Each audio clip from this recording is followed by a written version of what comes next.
Hello students, कैसे हैं आप सब। वेलकम है आपका हमारे चैनल अकाउंट्स विद AKB-IFM में। आज की वीडियो में हम बात करेंगे सेल्स रिटर्न और परचेज रिटर्न क्या होता है, इसकी एंट्री टैली प्राइम में किस तरह से की जाती है, तो इसी के ऊपर आज हम बात करने वाले हैं। अगर आप हमारे चैनल पर नए हैं और अभी तक आपने हमारे चैनल को सब्सक्राइब नहीं किया तो आप हमारे चैनल को सब्सक्राइब कीजिए और वीडियो को पूरा देखना ताकि आपको पूरी डिटेल मिल सके। और वीडियो कैसी लगी ज़रूर बताइएगा। तो चलिए शुरू करते हैं। सेल्स रिटर्न और purchase return, mostly students confuse होते हैं डेबिट नोट क्रेडिट नोट में, सेल्स रिटर्न परचेज रिटर्न में कि ये क्या होता है, कौन इशू करता है, कौन रिसीव करता है, इसकी एंट्री किस तरह से की जाती है। तो इसी के लिए आज हम बात करते हैं। देखिए क्या होता है, जब हम कोई गुड्स सेल्स करते हैं या हम कोई गुड्स परचेज़ करते हैं तो कई बार किसी वजह से मटेरियल हमें वापस करना होता है या वो मटेरियल हमारे पास वापस आ जाता है, तो उन्हीं की एंट्रीज़ को हम सेल्स रिटर्न और परचेज रिटर्न कहते हैं। और इनकी एंट्री करने के लिए टैली प्राइम के अंदर में डेबिट नोट और क्रेडिट नोट वाउचर का यूज़ किया जाता है। उस वाउचर में जाके हम इनकी एंट्री करते हैं। तो एंट्री कैसे करते हैं इसको समझते हैं। सबसे पहले हम यहाँ पे आपको समझाने के लिए बिल पास करते हैं कि हमने कोई आइटम परचेज़ किया। तो यहाँ पे हमने डेट डाल के बिल का नंबर दिया, पार्टी का नाम दिया, क्या आइटम परचेज़ किया। यहाँ पे हमने दे दिया, हमने 1000 फ्रेम जो हैं परचेज़ किए हैं, ये टैक्सेबल परचेज़ है और यहाँ पे हमने इसका टैक्स एंटर कर दिया। अब देखिए हमने 1000 फ्रेम जो है परचेज़ कर दिए, तो इसकी एंट्री हमने परचेज़ में कर ली। अब क्या होता है कि इसमें से कुछ आइटम सपोज करो रिजेक्ट है, तो अब रिजेक्ट है तो आप इसको रिटर्न करोगे। तो जब हम कोई आइटम परचेज़ करके उसको रिटर्न करते हैं तो उसे हम परचेज़ रिटर्न बोलते हैं और उसके लिए हम डेबिट नोट इशू करते हैं, यानी हम उस पार्टी को डेबिट कर रहे हैं कि देखो परचेज़ हम करते हैं तो पार्टी को क्रेडिट करते हैं। अब जब हम रिटर्न करेंगे पार्टी को तो हम उस पार्टी को उतने अमाउंट से डेबिट कर देते हैं कि हम आपको ये आइटम जो है हमने आपसे परचेज़ किया था, इस रीज़न की वजह से ये रिजेक्ट हो गया है और उसको हम आपको रिटर्न कर रहे हैं और उस रिटर्न के लिए हम आपको डेबिट नोट इशू कर रहे हैं। तो जब हम डेबिट नोट इशू करेंगे तो उसकी एंट्री हम अपने यहाँ पर डेबिट नोट में करेंगे और वो डेबिट नोट सामने वाली पार्टी के लिए क्रेडिट नोट का काम करेगा। तो इसकी एंट्री डेबिट नोट की करने के लिए हम क्या करेंगे, यहाँ पे Alt F5 करेंगे।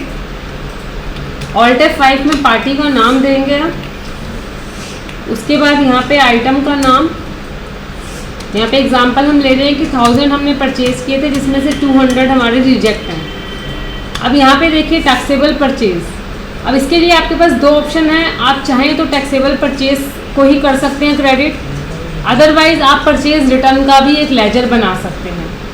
तो परचेज़ रिटर्न का लेजर आप बनाएंगे तो भी उसका ग्रुप परचेज़ अकाउंट ही रहेगा, उसमें जो भी लेजर क्रिएशन के टाइम परचेज़ में डिटेल्स डाली जाती है वही सेम डिटेल इसमें डाली जाएगी। तो वो आपके पास ऑप्शन है, आप टैक्सेबल परचेज़ के नाम से दिखाना चाहते हैं या आप परचेज़ रिटर्न के नाम से लेजर क्रिएट करना चाहते हैं। टैक्सेबल परचेज़ करके अब जब परचेज़ रिटर्न है तो उसका टैक्स भी आपका साथ में आएगा। अब जब इस एंट्री को आप कर लेंगे तो इसका इफेक्ट देखिए क्या पड़ेगा आपके पास। अब इसका इफेक्ट दोनों तरीके से आपको दिखाते हैं। अगर आप स्टॉक समरी वाइज देखना चाहें तो स्टॉक समरी पे जाके देख सकते हैं। देखिए यहाँ पे हमने फ्रेम जो है परचेज़ किए थे और यहाँ पे हमने उसको रिजेक्ट कर दिया।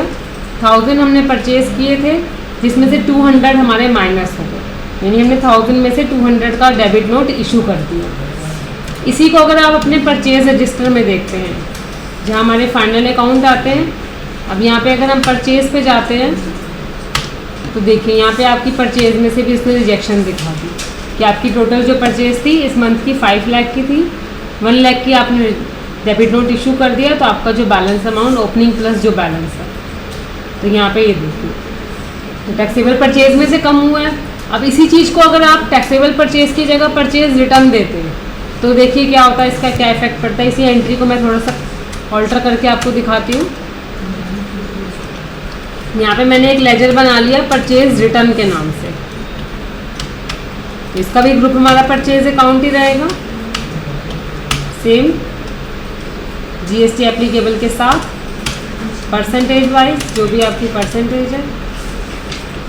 अब देखिए ये एंट्री हमारी सेव हो गई। अब इससे क्या होगा, आपको परचेज लेजर की बजाय आप डायरेक्ट परचेज रिटर्न के लेजर में जाके देख सकते हैं। डिस्प्ले में गए, अकाउंट बुक में, लेजर में, परचेज रिटर्न, तो देखिए आपके पास परचेज रिटर्न का अलग से आ जाएगा कि आपने किस किस पार्टी को डेबिट नोट इशू किया है, रिटर्न की है, उनकी एक अलग से आपके पास समरी बन के आ जाएगी, उसको आप चेक कर सकते हैं। अब हम बात करते हैं सेल्स रिटर्न की। सेल्स रिटर्न में क्या है, हमने कोई आइटम किसी पार्टी को सेल किया, तो यहाँ पे हमने एक सेल की एंट्री की, पार्टी का नाम दे दिया, क्या आइटम सेल किया है, यहाँ पे हमने दे दिया कि हमने 300 फ्रेम जो है इनको सेल किए हैं। ये हमारी एक सेल की एंट्री होती है। अब 300 जो फ्रेम हमने सेल किए थे उसमें से सपोज करो 100 फ्रेम आपके पास रिटर्न में आ गए। अब रिटर्न आ गए तो उसकी एंट्री के लिए आप क्या करोगे, वो पार्टी आपको डेबिट नोट इशू करेगी, तो जब डेबिट नोट इशू करेगी तो वो आपके लिए यहाँ पे क्रेडिट नोट वाउचर में उसकी आप एंट्री करेंगे। तो वो अगर आपको डेबिट नोट देती है या फिर आप भी उसको क्रेडिट नोट दे सकते हैं, तो इसकी एंट्री के लिए हम ऑल्ट F6 में जाएंगे, क्रेडिट नोट में, तो पार्टी का नाम दिया,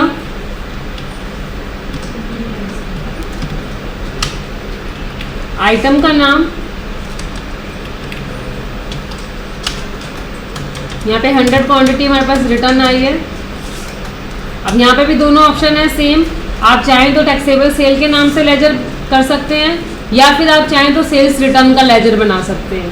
तो अगर हम सेल्स रिटर्न का लेजर बनाते हैं तो उसका ग्रुप भी सेल अकाउंट रहेगा। यहाँ पे बना के दिखा देती हूँ मैं आपको, ऑल्ट-C से सेल रिटर्न का लेजर बनाया, इसका ग्रुप सेल अकाउंट रहेगा क्योंकि ये सेल को ही हमारे इफेक्ट करना है इसमें।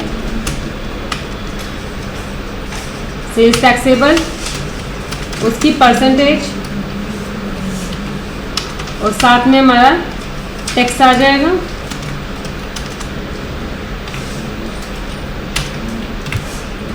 अब इस एंट्री के बाद आप इसका इफेक्ट देखिए। सेल अगर हम P&L में देखते हैं अपने, तो यहाँ देखिए हमारी सेल इतने से कम आएगी। देखो आपकी टोटल सेल है 15 की, जिसमें से 70,000 की आपकी सेल्स रिटर्न है। तो यहाँ पे इस तरह से अगर आप सेल्स रिटर्न और परचेज रिटर्न का लेजर बनाएंगे तो वो अलग से सेल्स रिटर्न और परचेज रिटर्न के नाम से शो कर देगा। अगर हम इसको सेल्स रिटर्न की बजाय टैक्सेबल सेल ही लिखते तो ये टैक्सेबल सेल में यहाँ पे डेबिट कर देता। तो इसी तरह से हम सेल्स रिटर्न और परचेज रिटर्न की एंट्री को डेबिट नोट और क्रेडिट नोट वाउचर के अंदर में करते हैं, और पार्टी को परचेज रिटर्न के टाइम डेबिट नोट इशू करते हैं, और सेल रिटर्न के टाइम पार्टी से डेबिट नोट आता है उसकी हम एंट्री क्रेडिट नोट में करते हैं। तो इसी तरह की और नॉलेज के लिए आप हमारे साथ जुड़े रहिए, और वीडियो कैसी लगी इसको ज़रूर बताना, और अगर आपको अच्छी लगी तो आगे शेयर भी ज़रूर करना। Thank you.